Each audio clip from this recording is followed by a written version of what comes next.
Today, we're recapping my final country from 2025, Costa Rica. Let's have a look.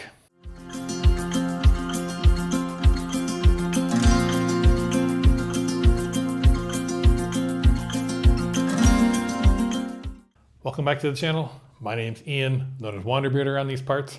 And in today's video, we are recapping the final stop from my travels in 2025, Costa Rica. Costa Rica is a bit of an abbreviated stop as I did not finish the country before returning home to see my family, but I thought I would recap a few of the things that I really liked about the country that I saw so far, and I cannot wait to get back to complete my trip through the country. In 2025, I made 4 stops in Costa Rica, made 6 videos from the country, and I'm really excited to kind of show you some of those highlights here today. Just to quickly recap, in 2025, I visited 7 countries in total.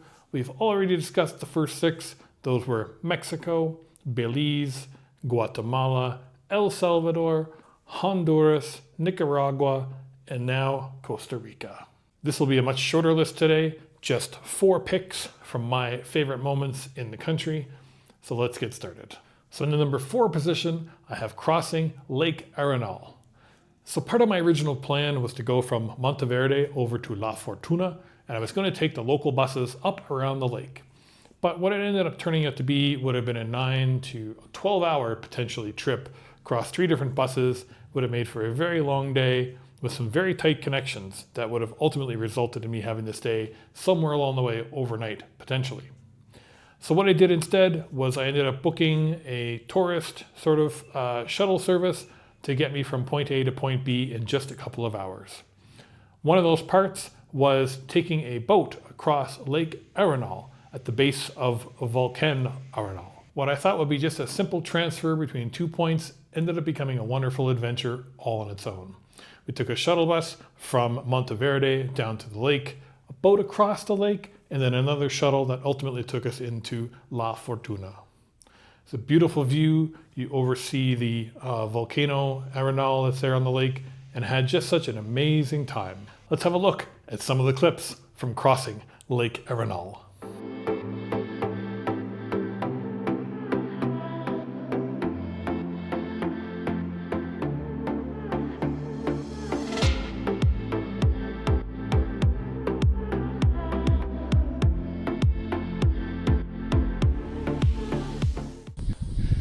I'm not a big fan of tourist shuttles. I consider it cheating a little bit, I guess, in some ways. I don't know.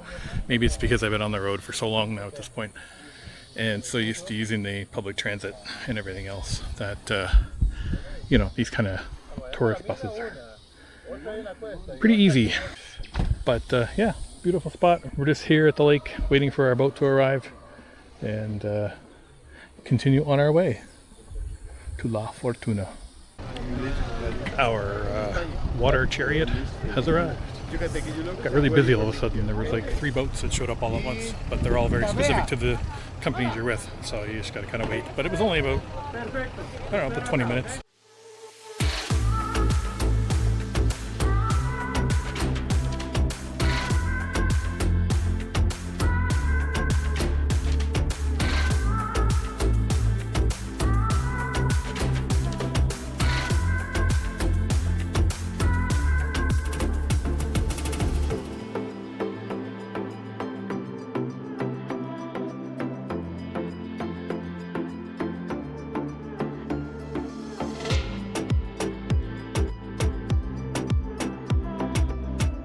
In the number 3 position, I have Santa Teresa Beach. Santa Teresa was sort of my first official stop, I guess, in Costa Rica after stopping for a few days up in Liberia. Santa Teresa is a very popular location with surfers and young backpackers and those types of things. It's a beautiful city, a little touristy for my likes, but I had a wonderful time while I was there. One of the standout moments from Santa Teresa is absolutely their beach. Beautiful waves, a long running beach along the coast as far as you can see in either direction, and just a really cool place to kind of hang out and just people watch and watch the surfers. Let's have a look at a few of the clips from the beach in Santa Teresa. We are just coming down here to the beach, so let's go down and take a look. Welcome to Playa Santa Teresa here on the coast. It is a absolutely stunning spot here. And it's very easy to see why this beach is much more popular than some of the others in the area. And I'll show you why in a second here. But this is a very popular surfing destination along this coast. I think this is sort of part of that series of places along the coast. So if you remember, we were up in El Zonte, which is near El Tunco, was a very popular surfing destination in El Salvador. And then you can continue on down the coast through Nicaragua and then down to here in Costa Rica. And you can see that there's some really great surf here too. So far my time in Costa Rica has been really nice. It is a big adjustment after 3 months in El Salvador, Honduras, and Nicaragua. It has a lot more infrastructure. And of course, with all of that, it also has a much higher price. So a lot of people, when they come backpacking through Central America, they sort of get nervous about Costa Rica because of the costs. They get worried that it's going to be too expensive, that it'll blow their budget. But I think there are ways to work around that. You see, all along this coast, the beach just continues as far as you can see. There are these rocky outcrops and stuff along the way here too. But there's a lot of sand and a lot of waves if you're into surfing. I have never surfed other than surf the web. But I've never done any surfing myself personally. Always wanted to try it, but now I would just hurt myself. Nothing beats coming down here to the beach on a day like today with the waves and stuff out there and just soaking up the sun.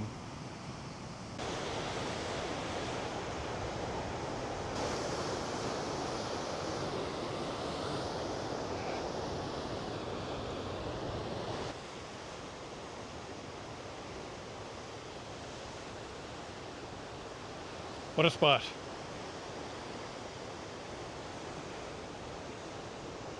In the number 2 position, I have the Santa Elena Cloud Forest hike.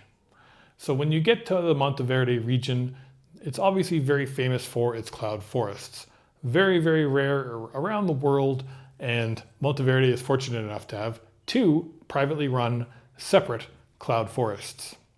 I chose the Santa Elena Cloud Forest over the much more popular Monteverde Cloud Forest because I wanted a bit more of a peaceful walk through the nature and just kind of have a separate experience all to my own.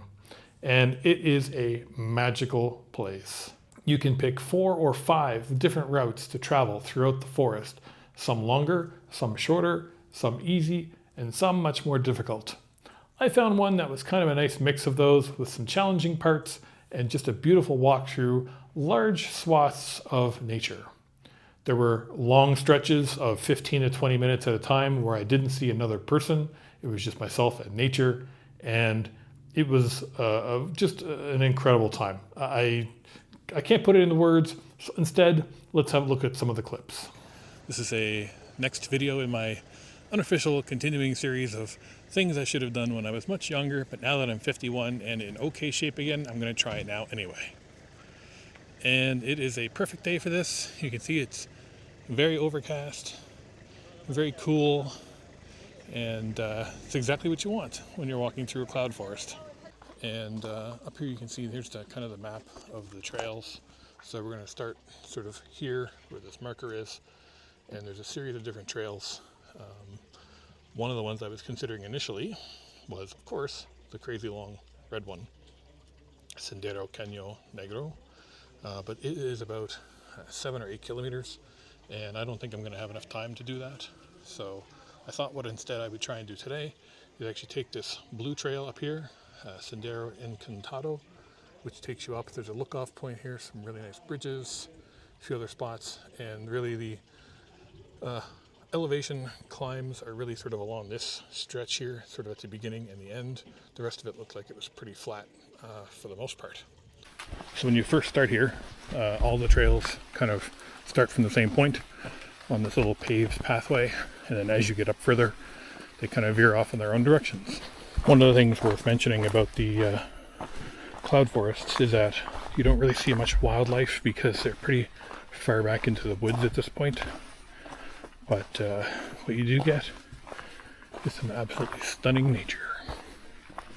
I had to book it a little bit because there was this group of 10 or 12 people that were moving so slowly that I would have been here until tomorrow. So this place is amazing when you have it to yourself.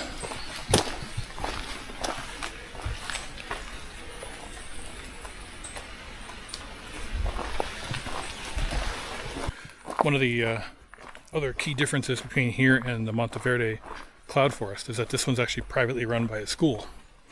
So all the funds from here go back into the park, help the school as well, and you can see that they've done an amazing job here with this place, maintaining the trails.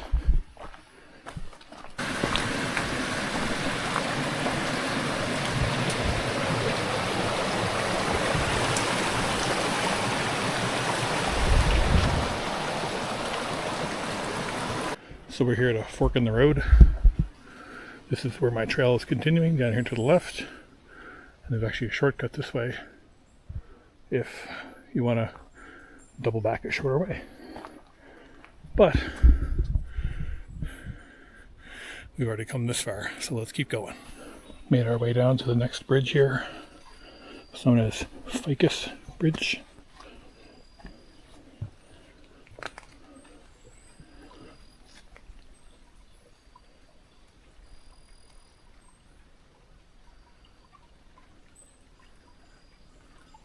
Make sure if you come to Mult.dev that you come up and do the Santa Elena Cloud Forest walk. I mean, I don't know why I wouldn't if you're not here, because this is sort of the marquee reason to come here in the first place. And it lives up to the hype.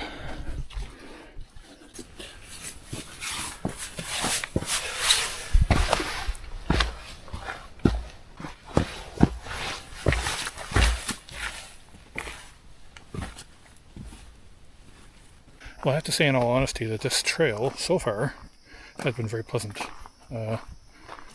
Certainly nothing like hiking a volcano, but it's been beautiful. It's so quiet. I've only seen maybe 10 or 12 people. Beautiful space. If you're in Mult.dev, Costa Rica, make sure you come by here and check this place out. There are lots of different trail options from, even wheelchair accessible right up to 7 or 8 kilometer long hikes. And if I can do it, so can you. And my number one moment from Costa Rica in 2025 was going to Avancari Nature Preserve in Mult.dev. I was invited to go there by the owners of the hotel that I was staying at, as they also had the Avancari Nature Preserve as well. It was a beautiful spot up in the mountains. It was very similar in some ways to some of the cloud forests, but at a different elevation. So you didn't have the clouds as much, but you did have more animals and birds and those types of things. It's a beautiful place. The owners took great care with it, and they even let me plant a tree on the property before I left. It was just a really nice moment that felt very personal and very welcoming to Costa Rica. And as I joked about, I finally planted roots somewhere. I planted a tree at Avancari. Let's have a look at some of the clips from my time at Avancari. Similar to what you have up at the cloud forests, but this is at more of a temperate level. And I thought it'd be really interesting to come here today to check it out and go for a little walk. They have some really nice trails and stuff here down through the forest. You see my table all over there? Yep. With the trees? Yes. We are putting more trees. Starting right from here? Now, if later, yep, after you hike, if you want to have your own tree here, you can get one of those. We'll plant it. Plant it here. That's part of our project here. Cool. I like that. Reforestation. Yeah, yeah. People reforestation together with us. Perfect. Okay. Excellent. All right. I'll get started and I'll be back in a little bit. Take your time. I will. Thank you. Sure, you're welcome. One of the other advantages of coming to a place like this is the peace and quiet that you'll have here. I mean, I'm here middle of the day and pretty much have it to myself at the moment, which is kind of amazing.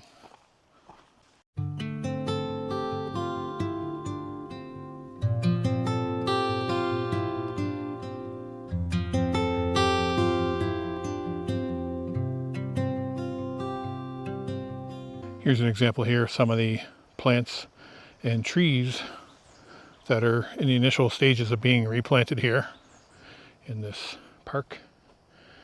And what a beautiful place.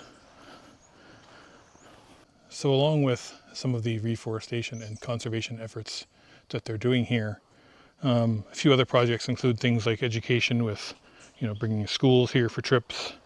So we've just made it up to the top of the hill here, and this is their beautiful viewpoint over the valley. We'll go down here a little bit.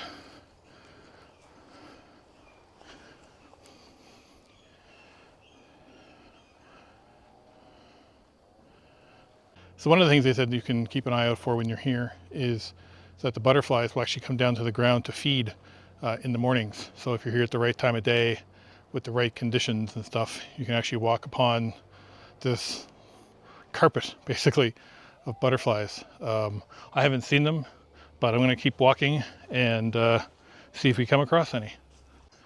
Coming down here to another viewpoint as well, with some seating. This is almost magical. It really is.